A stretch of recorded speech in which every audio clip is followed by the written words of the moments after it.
From the library of the New York Stock Exchange at the corner of Wall and Broad Streets in New York City, you're inside the Ice House, our podcast from Intercontinental Exchange on markets, leadership, and vision in global business. The dream drivers that have made the NYSE an indispensable institution of global growth for over 225 years.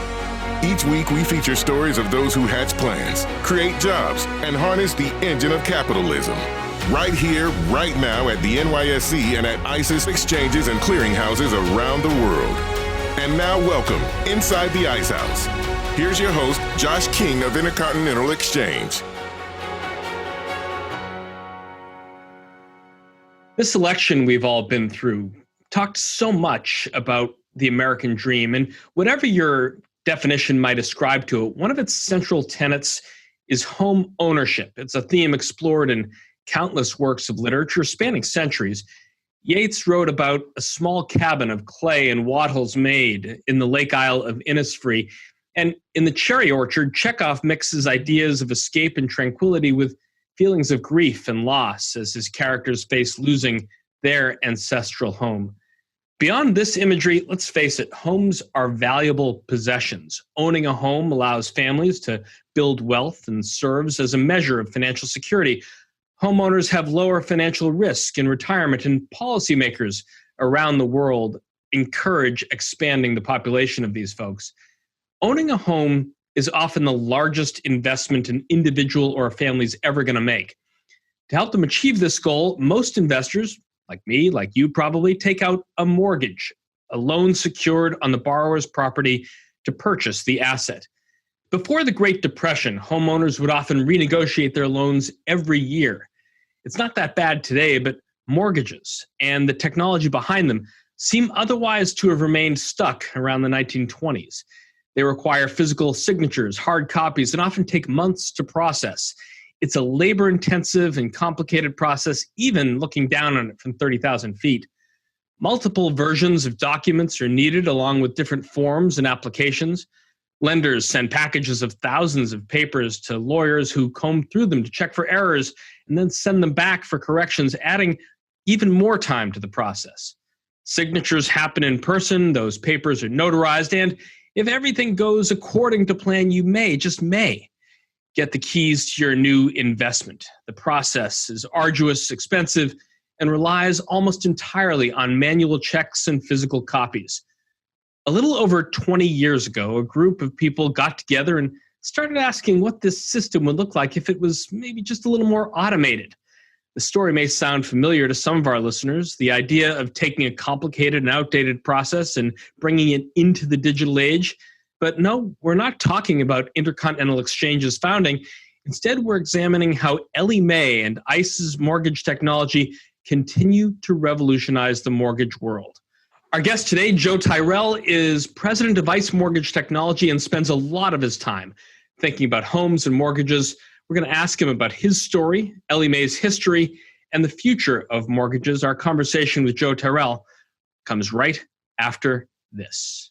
Board diversity is important. Board diversity is important. Board diversity is important. Board diversity is very important. Not just because it's the right thing to do, but because diverse leadership at companies creates better companies. This is about value, not values. With board diversity, you build better companies. Diversity of thought, diversity of perspective. Different perspectives often yield better outcomes. We need to have different perspectives with different backgrounds to really inform and find the best solutions for our organizations. Companies that have more diverse boards perform better.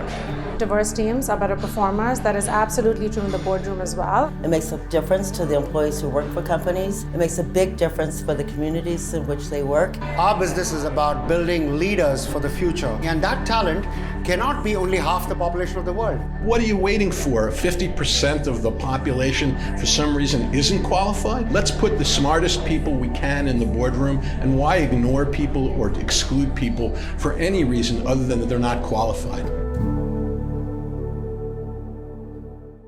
Our guest today, Joe Tyrrell, is president of ICE Mortgage Technology, an ICE subsidiary that provides the technology and infrastructure to transform and digitize U.S. residential mortgages.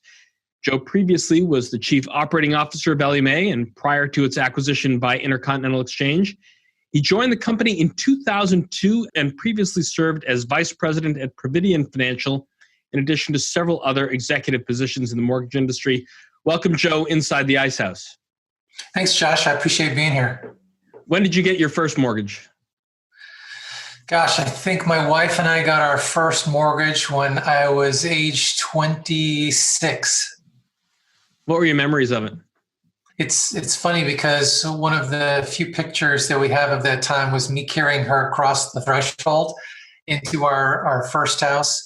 And my memory was I couldn't believe that we had actually, been able to get a house. At that time, we just thought that it was a little bit beyond our reach. Were you in the mortgage business at the time? If I got my research right, you spent some time as an underwriter. Yeah, so interesting. I'm a financial analyst by training. In fact, I remember numbers much better than people's names. And my first job out of college was working for Wells Fargo. And what was great about that is that they put me in this program where I took on these transformation assignments. And so they moved me across all the various areas of the bank, and I spent a good amount of time in the consumer lending division. So it gave me the opportunity to work on transformation projects in auto lending, auto leasing, student lending. And then I got shifted over to spend some time in the mortgage division. And while I was there, I got to train basically in all of the positions. I was able to do everything from originating loans and talking with consumers to actually underwriting the loans and kind of everything in between. And so it was during that time at Wells when I first got my first mortgage with my wife. What ultimately happened is the executive vice president that ran that division for Wells Fargo, he left the company to become a CEO of a mortgage bank. And I joined him, and that really kind of started my career in the mortgage asset class. I mentioned Yates and Chekhov in the introduction. Was home and hearth a big central tenet of the Tyrrell family growing up? It's interesting. So my parents, when we grew up, my father was a police officer in San Francisco, and my mom drove a school bus. So, very hardworking, blue collar, very humble. And the importance of the home was always really well understood in my household.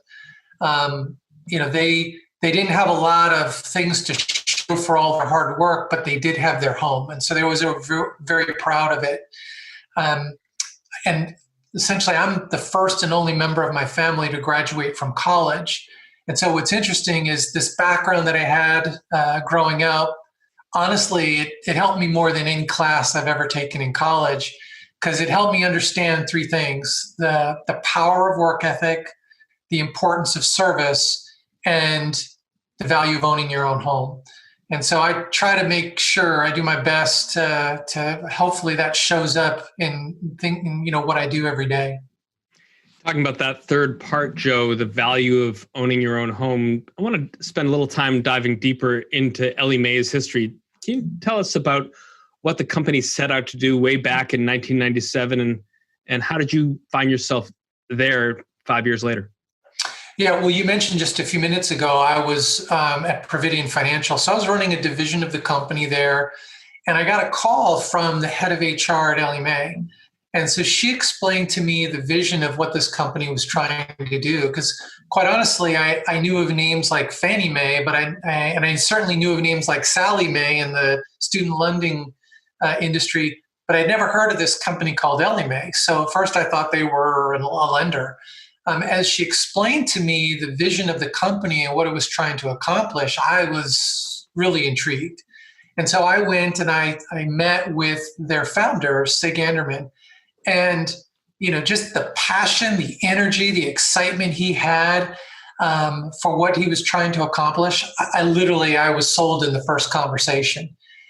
And as we were talking, the thing that really came out is we both understood, both Sig and I, that there was so much friction in the process. As you just, mentioned in your opening, it's just this laborious process, especially as it relates to all of the different parties in the ecosystem working together, right? Originating a loan is like manufacturing a car. But even Chevy, Toyota, even Tesla, they don't make all the parts of the car. They rely on partners for things like tires and windshields and other parts. But they're responsible for the assembling of all those parts. And it's the exact same way with a lender. They need data, they need services from all these third parties. But at the end of the day, the lender's responsible for assembling all of that data and documents to ensure that it meets the specifications of the secondary market who's going to buy that loan.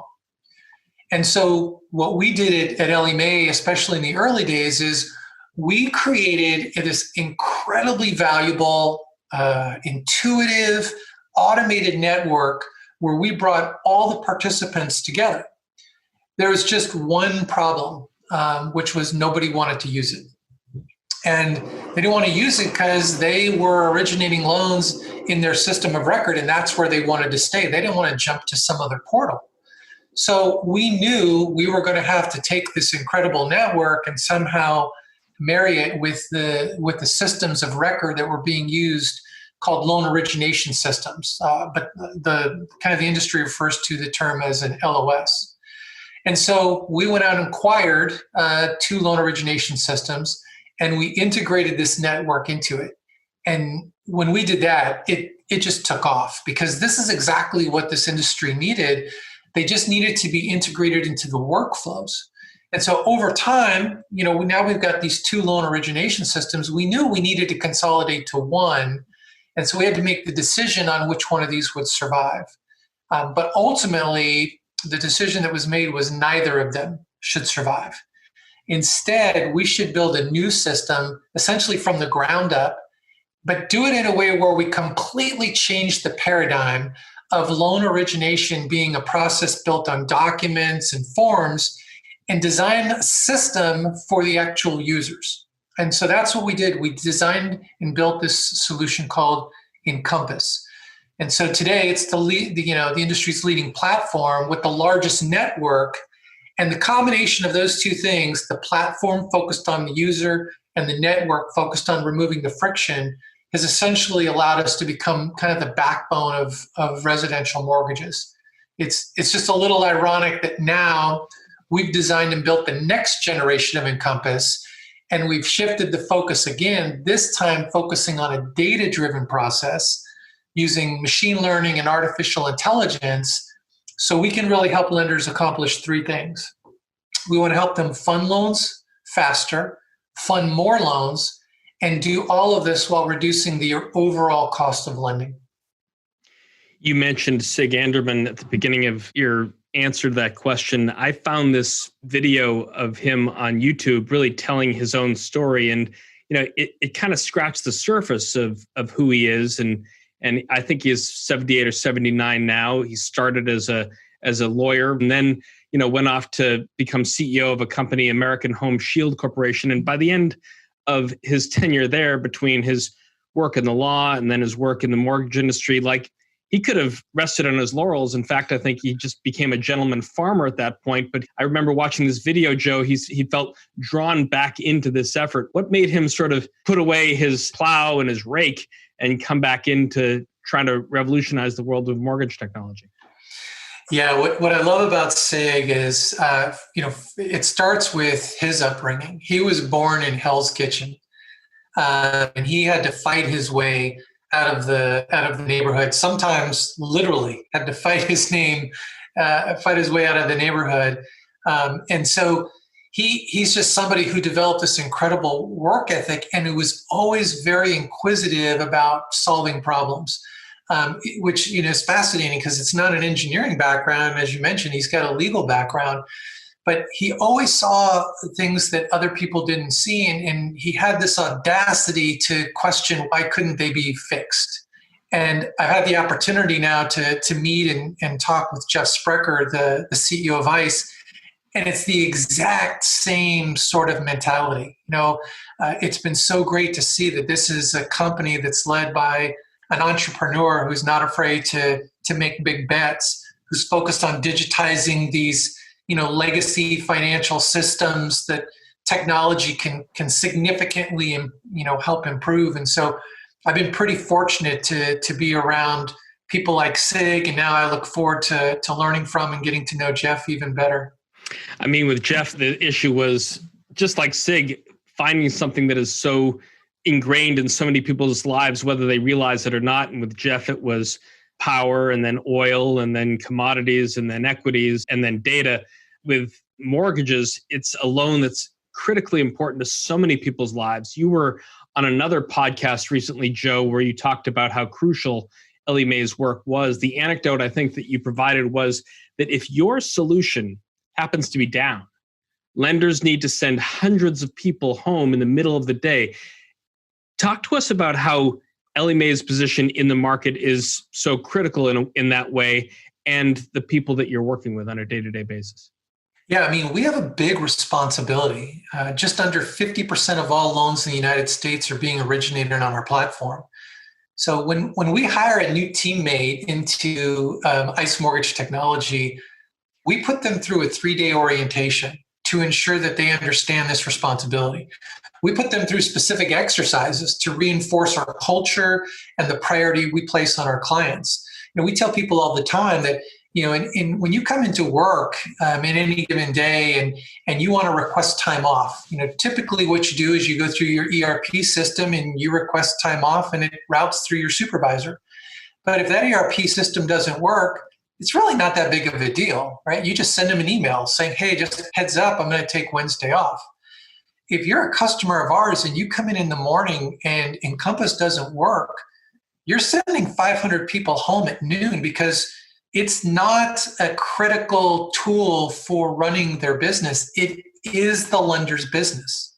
And so now that we're part of ICE Mortgage Technology and we bring in the combination of Simplifile and MERS, you know, we now in some way touch virtually every loan in the United States. So our responsibility just increased exponentially. And so it's all about, you know, getting up every day and understanding that there's not just a couple of key customers, that there is, you know, a major part of the U.S. economy that is relying upon you to perform, to execute, and to scale, and to be available to them. And so it is something that we talk about all the time. It drives every decision we make. It's the core part of how we think about our roadmap and what we do. And there's another synergy here in this combination between ICE and Ellie Mae that centers around how you approach data and connect real estate and technology. Can you explain how Ellie Mae thinks about the data that you're capturing? How do you use it to make new decisions? Yeah, it's one of the areas that we're most excited about in the next chapter of our growth and our journey, now being part of ICE Mortgage Technology. A lot of how mortgages have historically been originated is exactly what you talked about, Josh. It's this, you know, papers being shipped back and forth and checking checkers. As somebody who had the opportunity to do underwriting, I know that fundamentally what this is all about is comparing data. It's data that you're receiving from all of these disparate, you know, sources, you know, through that manufacturing process, and ensuring that it matches the requirements of the specifications of underwriting that loan and ultimately approving that loan. I mean, making a lending decision is about ensuring that the data you're receiving matches the requirements to say yes. And so what we're excited about is to now, as we've made the paradigm shift of moving from it being all about the documents to being all about the users, we're excited for this next part of our journey, which transforms it from being all about the users to all about the data.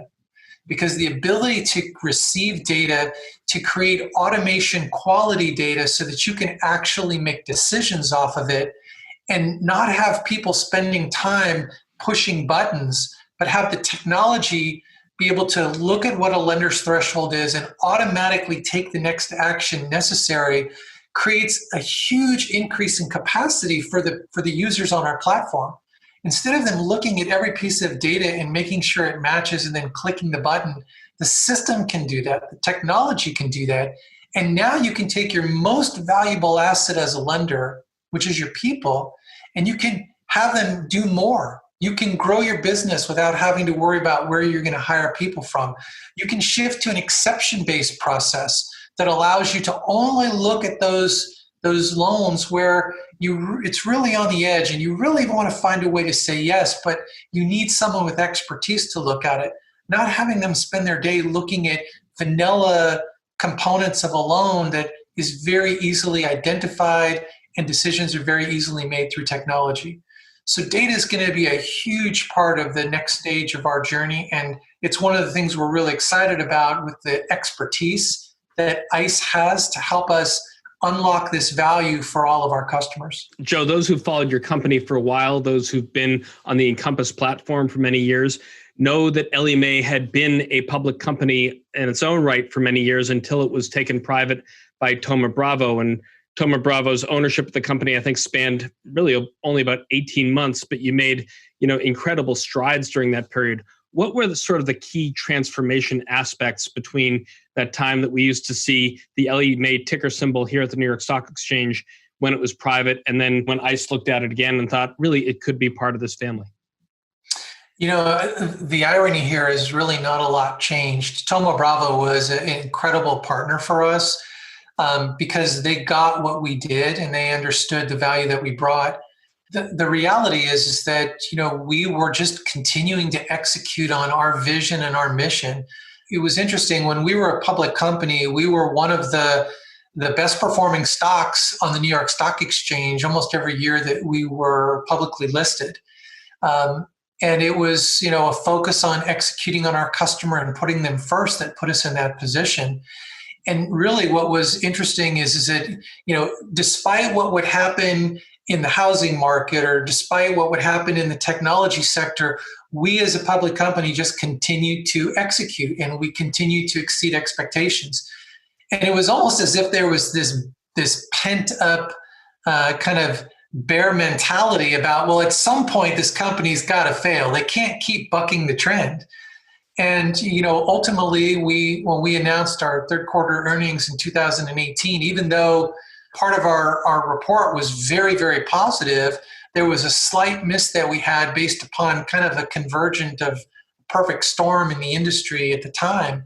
And as a result, we got punished for it.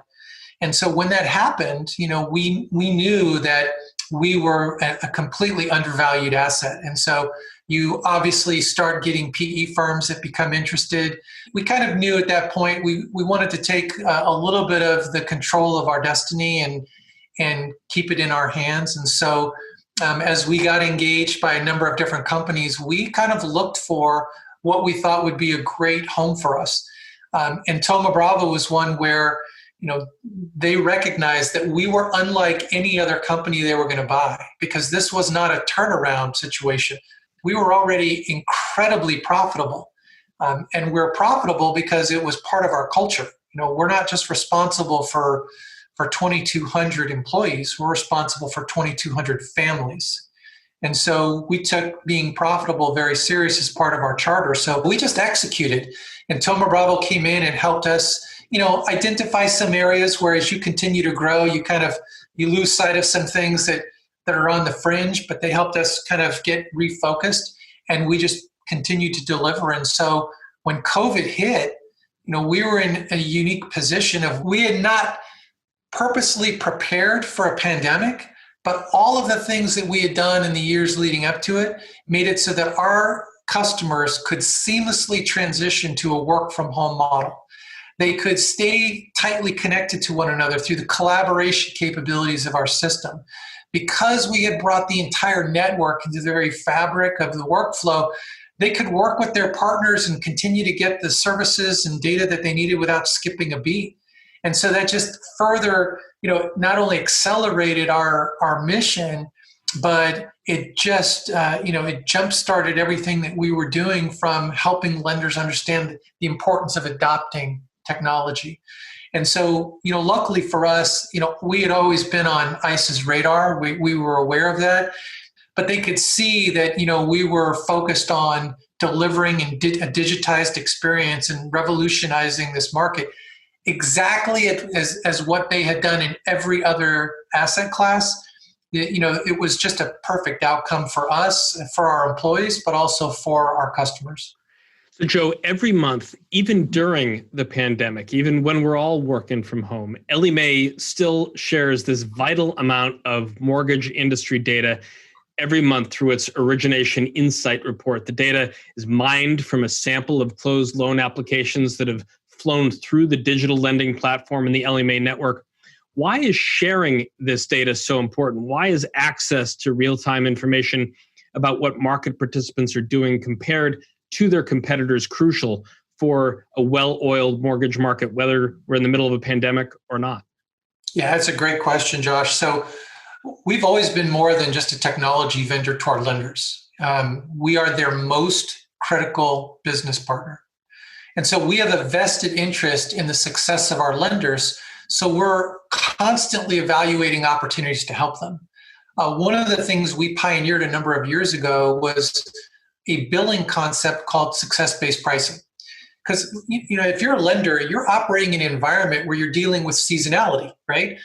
In June, July, and August, you're going to see much higher volume because people are moving during the summer, so they're not disrupting their kids while they're in school. And likewise, in November, December, January, historically and typically, you see lower volume because people aren't interested in packing up their home during the holidays. Also, these lenders deal with cyclicality because as interest rates go up, sometimes refi volume goes down, and as rates go down, as we're seeing today, refi volume goes through the roof. And so we partnered with them to introduce this billing component where they pay us on a per funded loan basis. So the more loans they do, the more they pay.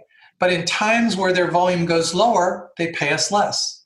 Now, we're a SaaS company, so we can't deploy hundreds of thousands of dollars of technology and not get paid. So we have minimums like every other SaaS company does, which is why we have a really great balance between subscription revenue and transactional revenue. But that introduction of that billing process fundamentally changed the way our customers viewed us.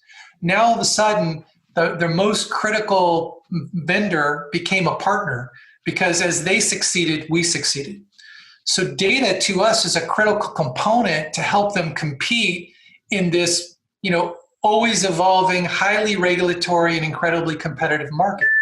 So for a lender, being able to know real time where they may be less competitive, whether that's related to rates they offer in a specific zip code or a loan type or a borrower profile, but knowing that when they can actually make a change in time to still impact the results is invaluable to these lenders. So this also provides real value to consumers because they benefit from getting the best loan possible as lenders are trying to get more and more competitive. And it's our data that we believe can provide those advantages. My family's had a second home up in upstate New York in the Catskills for about 10 years. And, every year I try to think that, the Catskills is really going to have its rebirth, and tourism and population that was so dynamic in the 19th century, early 20th century is going to return. And every year people would say, this place is done. But now, you pick up a newspaper and there's so many stories about people either relocating or trading up for larger spaces because of the pandemic. The Journal even published a guide to buying a house in this crazy COVID market. In numbers, the Mortgage Bankers Association is expecting mortgage originations to reach record highs in 2020. What have you been seeing in the housing and mortgage world, and how has it changed probably since last March? Yeah, it's a great point, Josh, because even for my own family, right? The way we look at our home has just changed.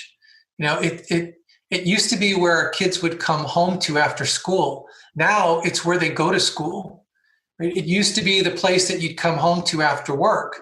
Now it's the place that we go to work. It's where grown children are moving back to because their colleges have closed or they lost their job or they don't want to live in an apartment with a couple of roommates who don't take the pandemic seriously. And I've actually heard of each of these situations taking place. So things have changed. But for many of these consumers, their current home is not capable of being everything they need it to be. It can't be a classroom. It can't be the workspace just because it's not configured that way. And so with so many businesses shifting to a work from home model and where we're at out here in Silicon Valley, you've had major companies say work from home is permanent. So even post-pandemic, they're saying this is the new normal. And so as they've all shifted to this work from home model, consumers now realize they have some options that weren't previously available to them, like moving to a lower cost area or even a lower cost state. And that's giving them the ability to purchase a larger or a more suitable home. And so it's this incredible dynamic that we're seeing where as that happens, it actually creates inventory in the homes that they're selling. And in many cases, that's allowing first-time homebuyers access to inventory that's really been scarce for them. So you're starting to see the millennials realizing, as we come out of this pandemic, that they can actually have home ownership that's attainable to them, because for the last, year and a half, it's been hard to find those starter homes because of this concept called aging in place, where the boomers who normally would be retiring and relocating have been staying in their home, in fact, remodeling and doing all sorts of things. So now as people are looking at their home very differently, it's creating a lot of different dominoes that we think will actually create more opportunity for purchase transactions next year as people are looking to move up or to move out, and then freeing those homes up for other people to enter into home ownership. What comes out of the big machine at Ellie Mae that paints this picture of what's really happening for you? Yeah, it's amazing the data that we have. If you think about just our platform out of the box has over 10,000 fields, and the ability for lenders to add thousands and thousands of more custom fields if they want. And then every element of data that is captured for the purposes of manufacturing the loan, credit reports, appraisals, title reports, fraud reports, verifications of incomes, assets. We have all of that data that comes in as well. And so, we're really in the early innings of figuring out the best way to unlock that data to help our lenders use it to make better, more informed, more real-time decisions. But to give you a glimpse, we introduced this solution a number of years ago called the Millennial Tracker. And basically, it's a completely free website that we provide to anybody, but it was really designed for our lenders to use so they could understand the changing dynamics of millennials and their position in the residential real estate market by basically allowing the lender to go into any zip code of the United States and see what percentage of loans were being closed by millennials.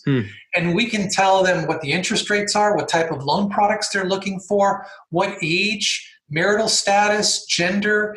And it's been fascinating to see, because when you actually start to look at the data, it debunks a lot of the kind of traditional thought processes around, when people enter into home ownership. Historically, people have thought, well, it's a family formation, right? When someone gets married or they have a child, that's when they start looking. But then, you can look, and there's certain zip codes where the majority of loans being originated by millennials are actually by single female borrowers.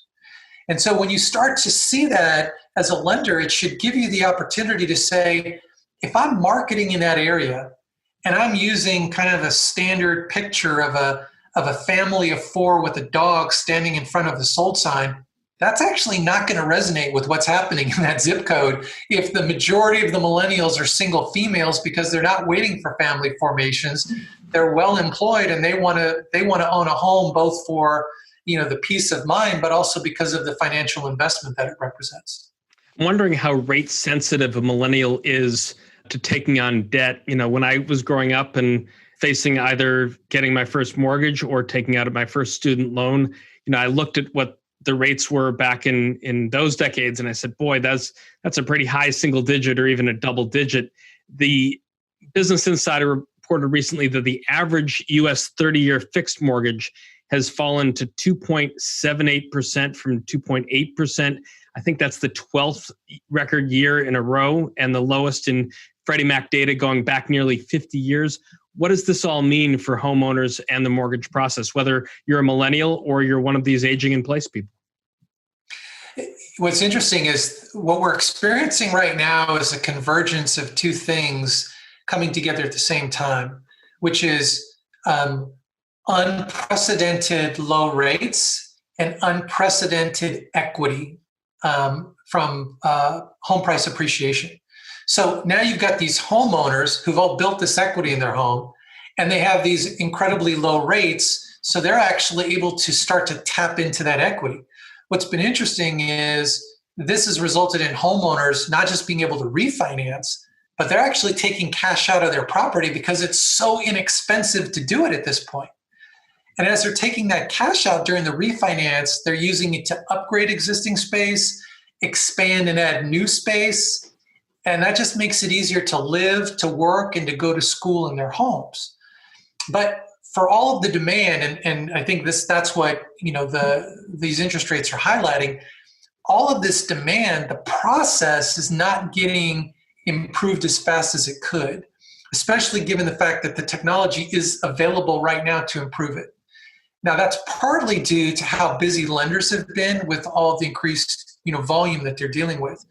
But I think the thing that we're seeing that is we're excited about is the lenders are, even with this high volume especially, are recognizing the need for the improvements and the need for them to adopt those technologies. One, because it's going to benefit them. They're struggling with scaling to handle all the volume. I can't tell you how many lenders I've talked to that have said, we're having to turn down volume because we just can't process it all. And in the same conversation, they're then asking us, hey, when can we get in line to implement your AIQ solution or your Velocify solution? So I think that's one thing that's really kind of opened their eyes, is it's not just about cost efficiency, it's also about how they scale their business up and down. The other is they're really looking at technology to help them benefit the consumer experience. So looking for ways that the lender can use technology, create an advantage in capturing client interest, turning that into pull-through, and also lowering the overall cost of origination while keeping these borrowers informed.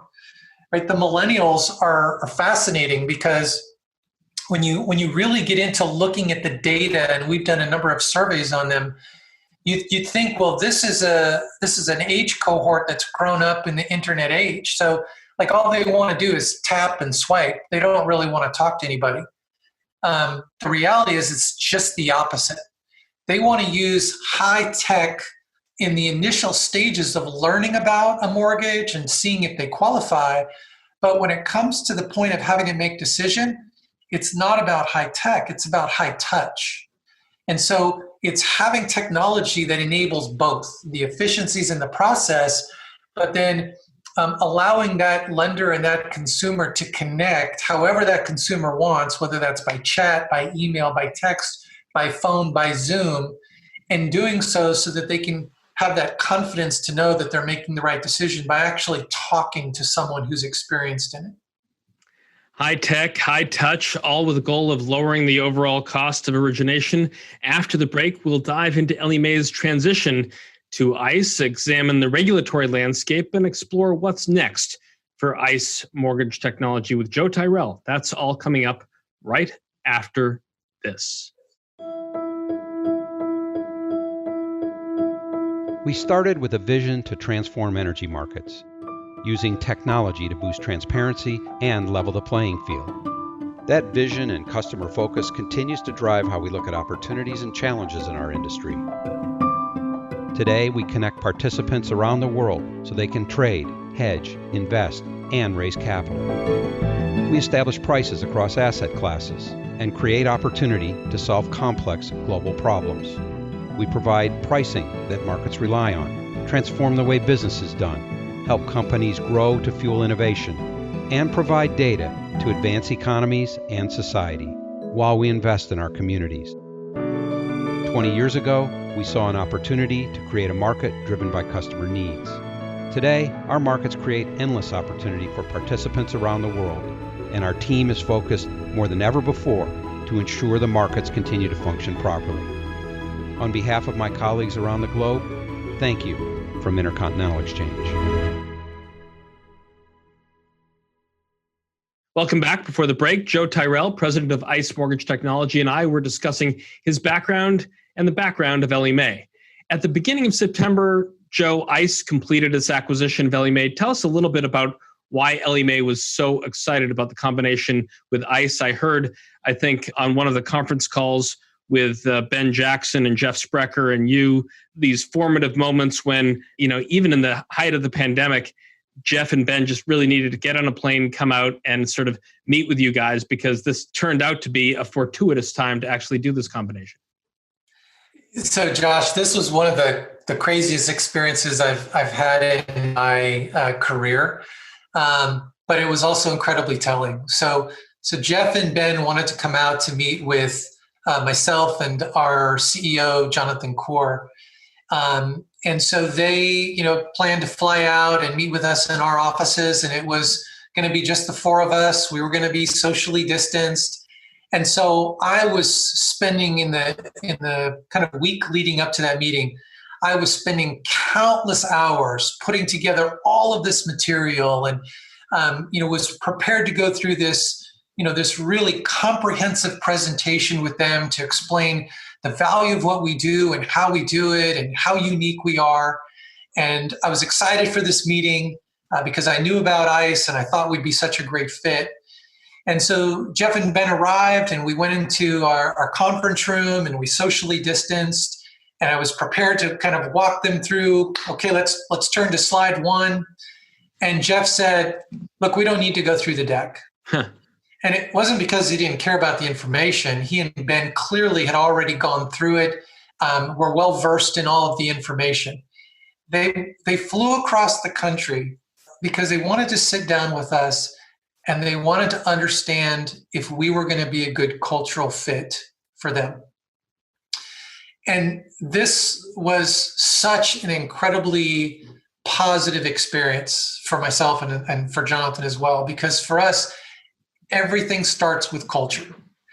We had always believed that we were somewhat unique in our fanatical focus on our clients. And so during this first meeting with Jeff and Ben and throughout the acquisition process, we realized we're not alone in this approach. ICE is equally fanatical about each of their customers. And what's interesting is, especially when you talk to Jeff or when I talk to Ben, they know their client's business. They know the markets inside and out. They know their client's competition. And they know all of this so that they can determine the best way to help their clients succeed. It's super impressive. It's what we thought made us so unique. So culture is critical for us. And then after that, it's really about our North Star, which is to automate everything automatable. And so as you learn the history of ICE, it's the exact same mission, right? And as you and I were talking about earlier, we've long known that we've sit on a very unique set of data, right? Mortgage data or mortgage-related data, it's a multi-billion-dollar TAM. And the vast majority of that data being consumed today is actually based upon public records data. So that data tells you what happened. Our data tells you not only what's happening right now, real time, but it also tells you what's going to happen. And the reason why I say that is because in some cases, public records data is as much as 6 months older than our data sits right now. So I can tell you, I certainly wouldn't eat bread that's been sitting around for 6 months, let alone make financial decisions based upon data that is just that stale. So while we've known how good our data is, we've just honestly lacked the expertise to understand how to unlock it, to help our lenders, as well as a lot of other people. There's never been a shortage of people who've called upon us wanting to get access to our data so that they can make better, more informed real-time decisions. But we just didn't have that expertise. So you can imagine how thrilled we are now to have Lynn Martin and her team help us explore what we think is a huge opportunity. You mentioned this 4-person socially distanced meeting out in Pleasanton. Jeff Sprecher, Ben Jackson, yourself. And you also mentioned Jonathan Kaur, who at the time was Ellie Mae's president and CEO. Shortly after the deal is done, Jonathan announces his retirement and says that you are going to be succeeding him as president of this newly formed unit at ICE Mortgage Technology. You and Jonathan Joe joined the company the same year in roles that both focused on strategy. What was it like to sort of, through this long journey that you'd been together, I guess, since 2002, to say goodbye to someone you worked so closely with? And what are the lessons that partnership is going to remain with you? Yeah, that's a really good question. Jonathan and I were kind of both drawn to Ellie Mae for the same reason. There was a clear mission that would fundamentally transform a $1 trillion industry. So that was exciting to both of us. Our charges were a little bit different. My charge was to build a network where all the members of the supply chain could come together, exchange data, complete millions and millions of transactions each year with, real ease in working with one another.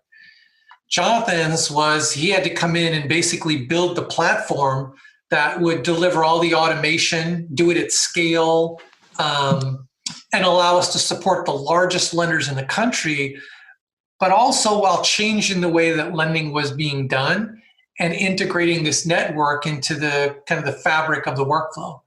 And so we worked really closely together. And I've always found that, he was an incredible partner. He was an even better boss, but quite honestly, he's an even greater friend.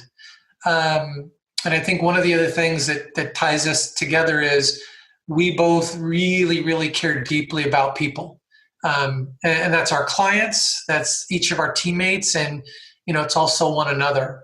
Just as SIG fostered that sort of environment for Jonathan fostered that same sort of environment for me. And it's what I strive to do for all of the other leaders and teammates that we have at ICE Mortgage Technology. So I think it's our culture that made us such a great company. It's that same culture that brought Jonathan and I together. And those are definitely the lessons that I take away. And thankfully, it won't be hard to maintain that culture because it's those exact same characteristics we've experienced with the ICE team as well. Somewhere in Jeff Sprecker's head, he's had his eye on the mortgage business for a long time. And he talked about it in one of our recent podcasts. But in 2016, engineers this majority position in MERS Corp, which encompasses a national electronic registry that tracks changes in servicing rights and beneficial owners for, I think, about 3/4 of the U.S. mortgage market. It also serves as the system of record for the controller and location of the authoritative copy of that electronic note, the golden record, as Ben likes to call it. And last year, ICE completed its acquisition of Simplifile, which was the largest network connecting both agents and jurisdictions that underpin all of the records of residential mortgages across the United States. So ICE Mortgage Technology now comprises these three companies. Ellie Mae always perhaps thought of more as sort of at the origination point, Simplifile and MERS more at the end point and post-close. What's the vision for this new ICE Mortgage Technology idea going forward? Yeah, I mean, you really hit on it, Josh. We at Ellie Mae, we're the largest network of lenders and the largest network of providers in the supply chain. Simplifile is actually the largest network of title, escrow, and individual settlement agents, and is then connecting them to the largest network of counties. And then you throw MERS in there, and MERS is the largest network of investors, servicers, and beneficial owners. They're all registering, tracking their loans in the market. So the vision for us is to connect these networks to drive even greater automation and greater digitization, right? It's achieving that straight through processing, leveraging automation. And as we are able to do that, we're going to help lenders to reduce their overall manufacturing costs. So that increases their profitability, creates competitive advantages for them. They can then take those costs and invest them in growing their business, which again benefits all of us.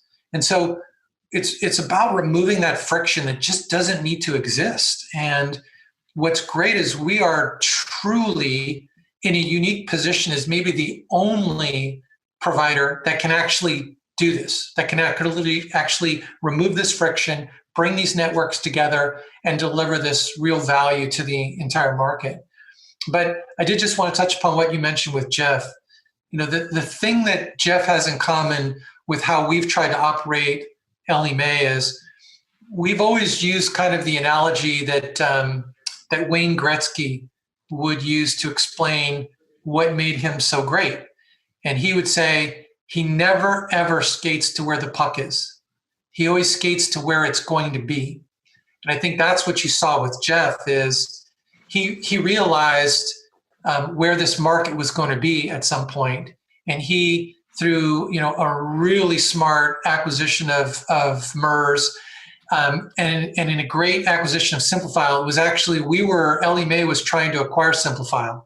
It came down to us and ICE in bidding for Simplifile, and ICE won. So the fact that we're now all together, I know he wouldn't say this, but I wouldn't put it past that was part of his master plan all along. So he's got that vision to see, where the puck's going to be, and we're grateful to be part of it. There's been so much excitement about mortgage providers beginning to use artificial intelligence to help the need for speed advance. Ellie Mae's offered AI to its customers to help loan analysts validate documents for a while now. What kind of AI has Ellie Mae been leveraging, and what have you seen since adopting this technology? Yeah, you are so right. Everybody's talking about AI. Unfortunately, it's becoming a term used so often, I think it's lost its meaning. I actually did an entire keynote on this topic of AI for our 2020 user conference called Experience. And in that keynote, I kind of explained that at the heart of AI is just a really simple kind of calculation, right? It's if this, then that. And what that means is that if a specific data element meets a specific requirement, then another action should be taken without any human confirmation or interaction in the process, right?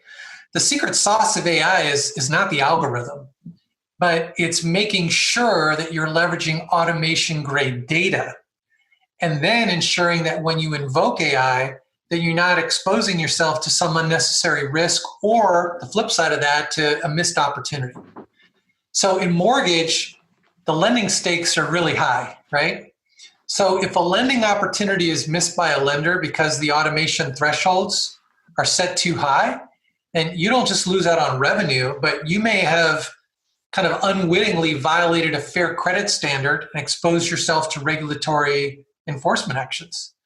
And the other side of that is if your thresholds are too low, you may have created significant liability because now you have a loan you can't sell on the secondary market, and you got to carry that loan account on your books, and you no longer have the liquidity event that you need to make the next loan. So when we leverage AI, it's first, we're using it to automatically recognize a document that contains data, and then automatically extract the data element out, and then perfect the data so that data becomes automation grade quality. This is AIQ, a solution that we offer to our customers. Once we've done that, now we can really use AI because we know the quality of the data that we're basing these decisions on is accurate. So as I mentioned, we've re-engineered and re-architect Encompass with our next generation version. And that does is it's not only web-based, but it's also task-based. And why that's important is because now we're using AI to automate the tasks. So when you go back and look at that manufacturing process, assembly lines today look very different from assembly lines of the past. Now you have robots essentially assembling cars. So we're looking to do the same thing with AI in the loan manufacturing process. A simple example would be like underwriting, okay? So when you're underwriting a borrower's income, there's lots of different flavors of that, right? Tax, self-employed, borrowers, and those that have, traditional W-2 pay stub. We could have definitely started with automating the review of complex tax returns, which we will do, but knowing the lender's needs to get comfortable with automation performing certain tasks and making decisions, we instead started first with the income that is kind of substantiated with pay stubs and W-2s. So why do we take that versus the more complex? Because these are the income types that represent 80% of all loans being originated, and very, very straightforward calculation. So with our approach, we create the biggest capacity gain for underwriters, right? 80% of the loans, with the most direct and easy to understand automation. which builds the confidence of the lenders, preparing them for even greater adoption of AI. So the demand we're getting right now is significant, and so we're focusing on task automation and doing it in a way where we raise the comfort level as well as the capacity for our customers. Joe, at the beginning of our conversation, I mentioned the Great Depression, and maybe it makes sense to go back there now because some of the most formative housing regulation came out of that period in American history. 1930s, the federal government's intervention created the Federal Housing Administration, the FHA, and the Federal National Mortgage Association, the FNMA, and which would later become Fannie Mae. And we've followed the track of this for so long. What does the regulatory landscape in the mortgage industry look like today? There's a ton of regulations in the industry. In fact, it's not just at the federal level, it's at the state level, and in some cases, it's at the county level. So there's a lot to navigate if you're a lender. But I think for the heart of the formation of these agencies, as well as all the regulations that's come out since the Great Depression, has really been driven by the vision that every citizen should have the ability to pursue home ownership. And so that's the same dream that exists today. The problem is the process has gotten so confusing, so cumbersome, so unnecessarily difficult, right? Today, so Josh, you or I could walk into a car dealership, and in 2 hours later, we'll be handed the keys and we can drive off in a $100,000 Mercedes, right? And if we don't make the payments on that Mercedes, the lender's going to have to pay somebody to try to find us because we might have moved, not told the lender, we've taken that car across the country.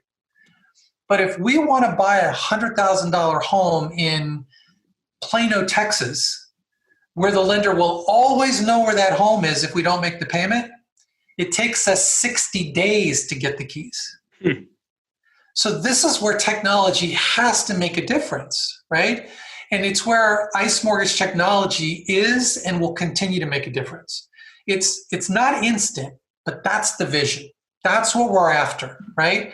If we have the largest network in the industry, basically every provider in the supply chain, and we can gather that data instantly, and we have automation across the platform to consume that data to make decisions, and we got the most widely used consumer engagement system called Consumer Connect, and now we got Simplifile and MERS on the back end, why can't we underwrite the loan real time while the consumer is filling out the application?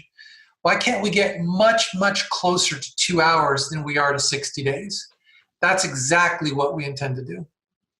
2 hours instead of 60 days. I mean, did you ever think that when you and Jonathan were working with SIG, that eventually all these tools of the mortgage process would ultimately, in November of 2020, be at your beck and call, Joe?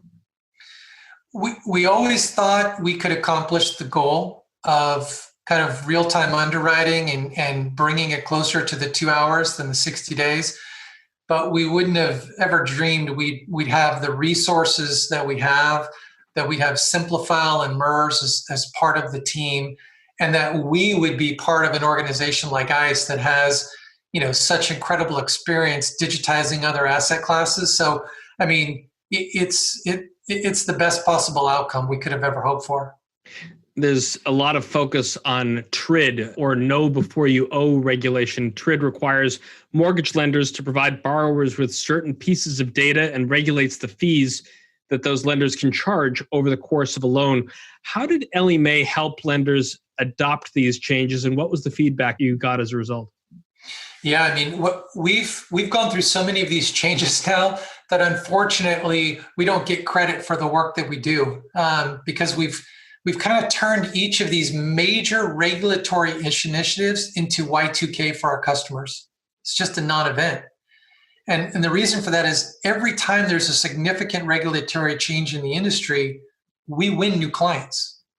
This happens because while other providers are looking at these requirement changes and either issuing new fields or creating new forms, in both cases, they're expecting the lenders to do the work. Or worse, sometimes they're charging the lenders just to help them stay compliant. And that's not the approach that we take. TRID's a perfect example. With TRID, we created 2,600 new fields but then we auto-populated those fields for the lenders. We created new forms, we populated the forms, and we rep and warranted that the forms were correct. So when we have a major event, it's our mission to make sure that the lender can kind of seamlessly adjust to these new regulations without their business ever skipping a beat.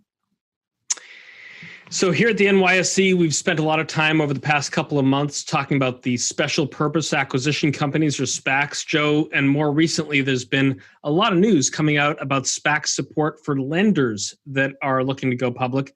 Just last month, the Finance of America Equity Capital, a Blackstone portfolio and consumer lending platform that services traditional home mortgages, reverse mortgages, and commercial real estate loans, announced that it too was seeking to go public. Feels like the worlds of ICE, both in the mortgage side and the equity side, are colliding. But how should we think about SPACs' increased interest for helping public lenders go public? It's a great question. So let me first answer that as someone whose own company has gone through the process of going public. With Ellie Mae, we chose more the traditional path of going through underwriting, and we also chose to be listed on the New York Stock Exchange, despite the fact that we're a technology company, and there was a great deal of advice saying you want to look at NASDAQ.